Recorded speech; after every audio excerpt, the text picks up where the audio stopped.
ഞങ്ങളിന്ന് കോഴിക്കോട് ബീച്ചിൽ പോയി. അപ്പോൾ നല്ല മനോഹരമായ ഒരു സന്ധ്യയും ഞാനും എൻ്റെ കുടുംബവും കോഴിക്കോട് കടപ്പുറത്ത് ചിലവഴിച്ചു. എക്സാമിൻ്റെ ചൂടിലായിരുന്നു എൻ്റെ മക്കൾ, പക്ഷേ അവർക്ക് നല്ലൊരു സന്ധ്യ ആസ്വദിക്കാൻ കഴിഞ്ഞു. കടപ്പുറത്ത് ബീച്ചിൻ്റെ പോലീസുകാരിയിരിക്കുന്ന ആ സൈഡ് ബെഞ്ചിലൊക്കെ ഞങ്ങളിരുന്ന് കുറേ ഫോട്ടോ ഒക്കെ എടുത്ത്. നമുക്ക് ചുറ്റുമുള്ള ആളുകളൊക്കെ വളരെ ഹാപ്പി ആയിട്ടാണ് നിൽക്കുന്നത്. ചുറ്റുപാടുള്ള ആളുകളൊക്കെ അവരൊക്കെ പല ആൾക്കാരും ഫോട്ടോ എടുക്കുന്നുണ്ട്. ചുറ്റുപാട് നോക്കിയാൽ നല്ല ഭംഗിയാണ്. സന്ധ്യ സമയത്തുള്ള കാഴ്ച നല്ല ഭംഗിയാണ്. അപ്പോൾ ഞാൻ കുറേ വീഡിയോകളൊക്കെ എടുത്തു. ചുറ്റുമുള്ള റൗണ്ട് ചെയ്തൊരു വീഡിയോ. ചില ആളുകളൊക്കെ വളരെ വിഷമിച്ചിരിക്കുന്നുണ്ട് ഒറ്റയ്ക്കായിട്ട്. പണ്ട് ഞാൻ കല്യാണം കഴിക്കുന്നതിന് മുൻപേ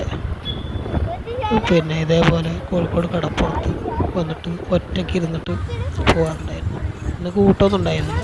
പക്ഷെ ഇന്നിപ്പോൾ എനിക്ക് എൻ്റെ ഭാര്യയുണ്ട്, എൻ്റെ കുട്ടികളുണ്ട്. ഞങ്ങൾ കടപ്പുറത്ത് ഇരുന്നിട്ട് സമയം ചിലവഴിച്ചു.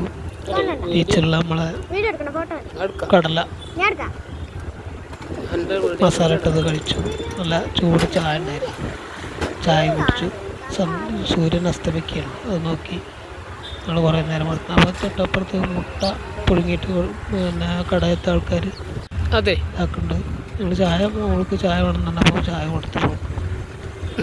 ഞാൻ പിന്നെ വിത്തൗട്ട് ചായ വിത്തൗട്ട് ചായ കുടിച്ചു. കടലിന് സാക്ഷിയുണ്ട്. വിത്തൗട്ട് ചായ കുടിച്ചു.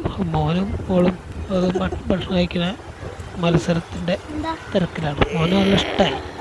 അറുത്തി കൂട്ടി കഴിക്കണം. എന്നാലും ഭാര്യയ്ക്ക് വേണ്ടത് വേറെ കക്കയാണ്. അപ്പോൾ അത് അവളൊന്നും നോക്കണ്ടാകുന്നുണ്ട്.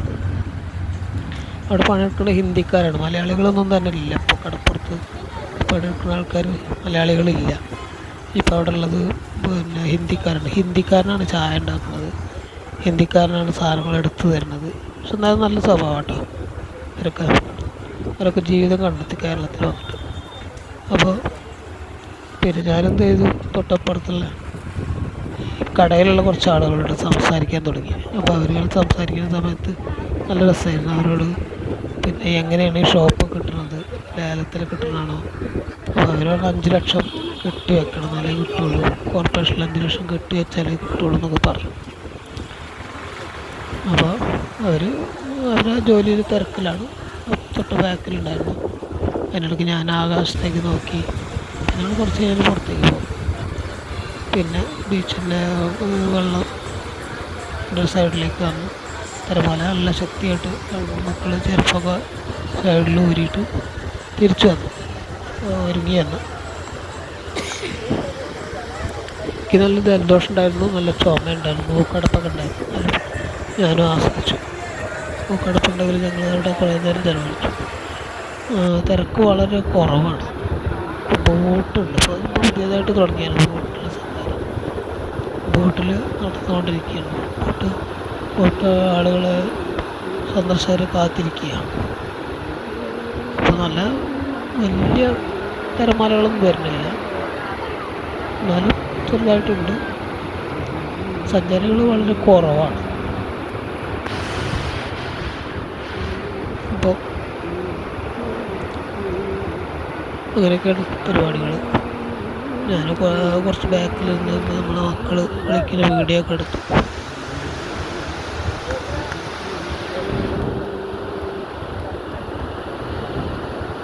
അതിനടുത്ത് നല്ല രസമുള്ള കാഴ്ചകളൊക്കെ കാണുന്നുണ്ടായിരുന്നു.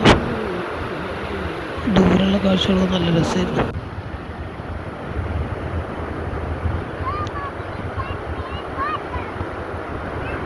സന്ധ്യ കൊണ്ട് നല്ല ഇരുട്ടിങ്ങനെ വരുന്നുള്ളൂ. സൂര്യൻ അസ്തമിച്ചിട്ടുണ്ട്. സൂര്യൻ അസ്തമിച്ച് കഴിഞ്ഞു.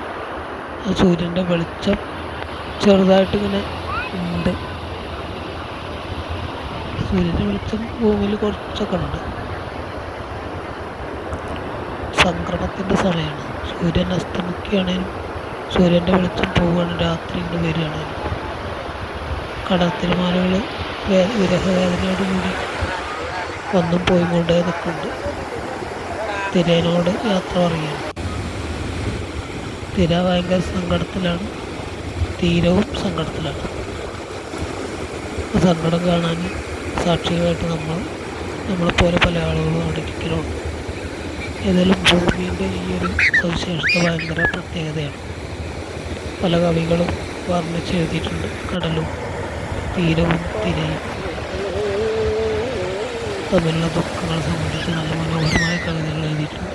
എനിക്ക് പാടാൻ അറിയാമെന്നാലും തിരയും തിരയും തീരവും പിന്നെ ഈ മനോഹര തീരത്ത് ഇത് പണ്ട് ഒരുപാട് കടലിനഗാധമാണ് എന്നൊരു പാട്ടുണ്ട്. പിന്നെ ഏതായാലും അതൊക്കെ ഒന്ന് ആസ്വദിക്കും. പക്ഷെ ഇപ്പോൾ കാണുക നമ്മളെന്താ വെച്ചാൽ ബോട്ടിൽ യാത്രക്കാർ കുറച്ച് ആളുകൾ വന്നിട്ടുണ്ട്. അവർ യാത്ര ചെയ്യാനുള്ള തയ്യാറെടുപ്പില്ല. സഞ്ചാരികൾ കൊണ്ട് ഒരു കുറച്ച് ദൂരെ പോകും, കുറച്ച് അധികം പോകില്ല, എന്നാലും കുറച്ച് ദൂരം അവിടെ പോകും. കുറേ നേരം നോക്കിയിരുന്നു അവരിങ്ങനെ പക്ഷേ ഒരു ആളുകളാവാൻ വേണ്ടി കാത്തിക്കണം.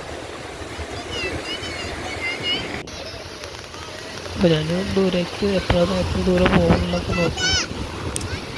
നല്ല രസകരമായ കാഴ്ചകളാണ്. കടൽ തീരത്തിനടുത്ത് നിന്നാൽ സമയം പോകണമെന്ന് അറിയില്ല.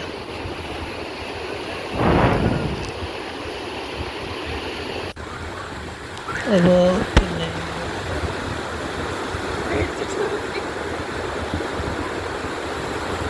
കടൽത്തിരകൾ ഒരു കുട്ടി കളിച്ചുകൊണ്ടിരിക്കുന്നു. ഏത് കുട്ടിയാണെന്നറിയില്ല. ആ കുട്ടി ഭയങ്കര ആക്റ്റീവാണ്. ചെറിയ കുട്ടിയാണ്, അച്ഛനമ്മയോട് വിട്ടാണ്. നല്ലോണം കളിക്കുന്നുണ്ട് വെള്ളത്തിൽ. പേടിയൊന്നുമില്ല കുട്ടിക്ക്, നമ്മളെ കുട്ടിയാണ് പേടിയാണ്. അതിൽ ബോട്ട് സഞ്ചാരയോഗ്യമായ അവസ്ഥയിലെത്തിയിട്ടുണ്ട്. അവർ കടലിലേക്ക് വലിച്ച് പതുക്കെ വെള്ളത്തിലേക്ക് വലിച്ച് ഇറക്കുകയാണ്. തിര വരുന്നതിനനുസരിച്ച് ഇറക്കാനുള്ള പരിപാടിയിലാണ്. അവർ ഏകദേശം തിര കൂടി വന്ന സമയത്തേക്കാണ് വലിച്ചിറങ്ങി മെയിൻ ക്യാപ്പിൽ എത്തി. മോട്ടർ പ്രവർത്തിക്കുന്ന ക്യാപ്പിലെത്തി. ഇപ്പോൾ മോട്ടർ പ്രവർത്തിപ്പിക്കുന്നു. മക്കൾക്ക് ആകാംക്ഷ ഉണ്ടാവും. ഞാൻ പോകണമെന്ന് ചോദിച്ചാൽ അവർ പേടിയാണ്. ഫീസ് എത്രയാണാവോ? ഫീസ് എത്ര ഉണ്ടെന്ന് അറിയില്ല. ഒരു ബോട്ട് പകുതിയിൽ വെള്ളത്തിലെത്തിപ്പോൾ ബോട്ട് സ്റ്റാർട്ടായി. ബോട്ട് പോയിക്കൊണ്ടിരിക്കുകയാണ്. സഞ്ചാരികൾ ഇരിക്കുന്നുണ്ട്. കണ്ടോ എത്ര പേരാണെന്ന് പണിക്കാരറിയാം.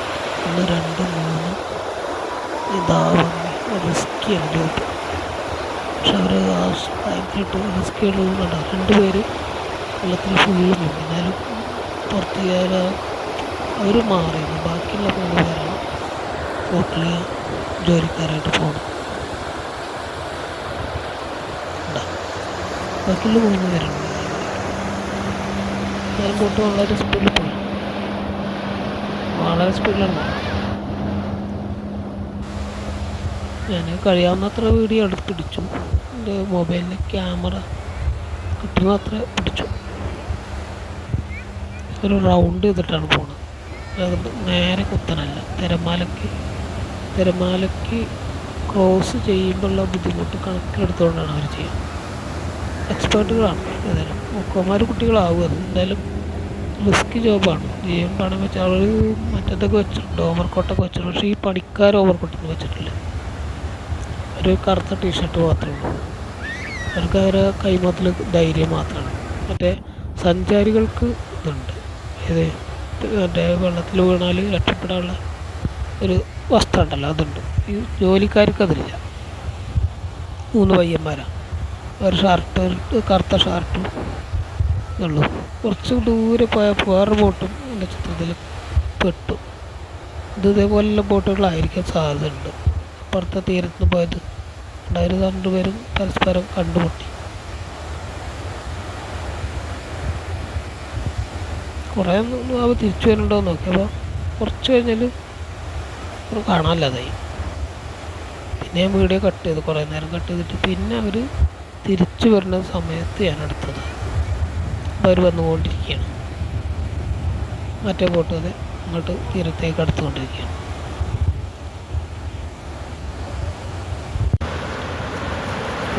പിന്നെ ബോട്ട് വരാറായി. മുന്നിൽ കൂടെ കുട്ടികൾ 2 കുട്ടികൾ കളിക്കുകയാണ്. അപ്പോൾ കുട്ടികളെ നന്നായിട്ട് കളിക്കുന്നുണ്ട്. ഒരു അന്തരീക്ഷമാണ്. മഴ പെയ്യുന്നില്ല, മഴ പെയ്യാൻ സാധ്യതയുണ്ട്. പൊട്ടതാ വരുന്നത് കണ്ടില്ലേ.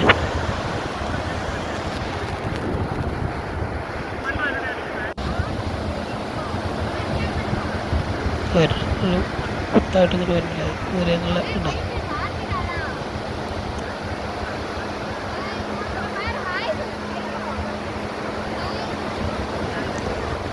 കടൽക്കാറ്റിൻ്റെ ഒരു വേദന, കടൽക്കാറ്റ് പാട്ടുണ്ട്. കടൽ കാറ്റിൻ നെഞ്ചിൽ കടലായി മറന്നു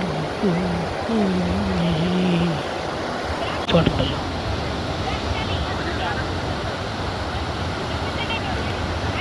ഇത് നല്ല രസമുള്ള കാഴ്ചകളാണ്. സൂപ്പർ സൂപ്പർ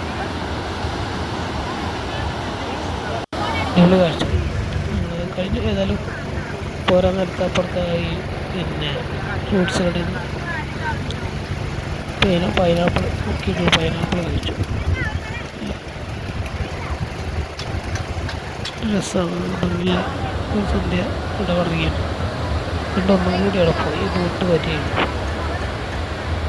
ബോട്ട് ഇറങ്ങുന്ന സമയത്ത് ബോട്ടിൽ നിന്ന് ആളുകളെ ഇറക്കണ റിസ്ക് ജോബൊന്നും കൂടി ശ്രദ്ധിക്കണം. അപ്പോൾ ഇറങ്ങിപ്പോയ രണ്ട് ക്യാപ്റ്റന്മാർ തിരിച്ചു വന്നു ഹെൽപ്പ് ചെയ്യാൻ. ബോട്ടിനെ തിരിച്ചു നിർത്തി മുൻഭാഗം അങ്ങോട്ട് തീരത്തേക്ക് അടുപ്പിച്ചു. എന്നിട്ട് അവർ കയറുകയാണ്. 1 2 3 4 5 പേര് ആ സഞ്ചാരികളെ ഇറക്കണം. ശ്രദ്ധിച്ചിറങ്ങാൻ പറയുന്നുണ്ട്. ധൈര്യമായിട്ട് ഇറങ്ങാൻ പോകുന്നുണ്ട്. ആദ്യത്തെ ആൾ ഇറങ്ങാൻ പോകുന്നത് പറഞ്ഞു കൊടുക്കണ്ട നിനക്ക് ഇറങ്ങേണ്ടത്. മറ്റേ ബാക്കിലാൾ താങ്ങി നിൽക്കുക പുറത്ത് പോകാൻ വേണ്ടി. കൈ പിടിച്ചു കൊടുത്ത് ഓരോരുത്തരായിട്ട് കൈ പിടിച്ചോണ്ട് ഇറക്കും. ശ്രദ്ധിക്കുന്നുണ്ട്, നന്നായിട്ട് ശ്രദ്ധിക്കുന്നു. ഓരോരുത്തരും വൃത്തിയായിട്ട് ഇറങ്ങും.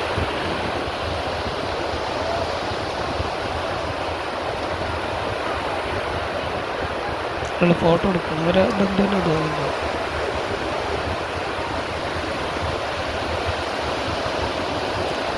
ഈ സഞ്ചാരികളുടെ അനുവാദം ഇല്ലാതെയാണ് ഞാൻ ഈ വീഡിയോ ഒക്കെ എടുക്കുന്നത്. ഒരനുവാദം കിട്ടാന്നാലിപ്പോൾ ഈ വീഡിയോ ഒന്നും കിട്ടില്ല. അനുവാദമില്ലാതെ വീഡിയോ എടുക്കണമൊക്കെ കുറ്റകരമാണ്. എന്നിരുന്നാലും നമ്മൾ അടുപ്പുറത്തെത്തിയാൽ എന്തായാലും എടുത്തു പോകുമല്ലോ. ആ കൂട്ടത്തെ കൂടെ എടുക്കുകയാണത്. ഞങ്ങൾ മടങ്ങാനുള്ള പരിപാടിയാണ്. ഞങ്ങൾ മക്കളോട് പറഞ്ഞു പോവാ, ഇരുട്ട് കൂടി ഇവിടെ കാർപ്പയൊക്കെ നല്ലോണം ഉണ്ട്.